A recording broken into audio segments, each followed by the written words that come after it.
2024-এর গাড়ি Scorpio classic 11, 15,000 kilometre চলা। এটার প্রাইস পড়বে 15,90,000 টাকা।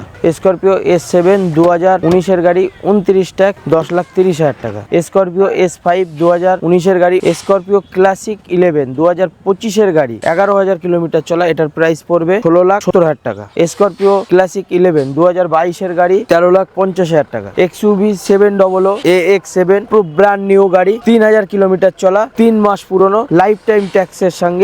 এটার দাম পড়বে 20,20,000 টাকা। XUV 700 AX7 অটোমেটিক, এটার প্রাইস পড়বে 2024-এর গাড়ি 19,20,000 টাকা। স্করপিও N Z6 মডেল, এটার প্রাইস পড়বে 16,20,000 টাকা। স্করপিও N 2023-এর গাড়ি Z8L, এটার দাম 15,000 কিলোমিটার চলা। এটার দাম পড়বে 16,80,000 টাকা। 4x4 অটোমেটিক 2022-এর গাড়ি 32,50,000 টাকা। ফরচুনার 2015-এর গাড়ি 30 ট্যাগ 4x4, এটার প্রাইস পড়বে 10,40,000 টাকা। S6 প্লাস 2017-এর গাড়ি 27 ট্যাগ, এটার দাম পড়বে 7,50,000 টাকা।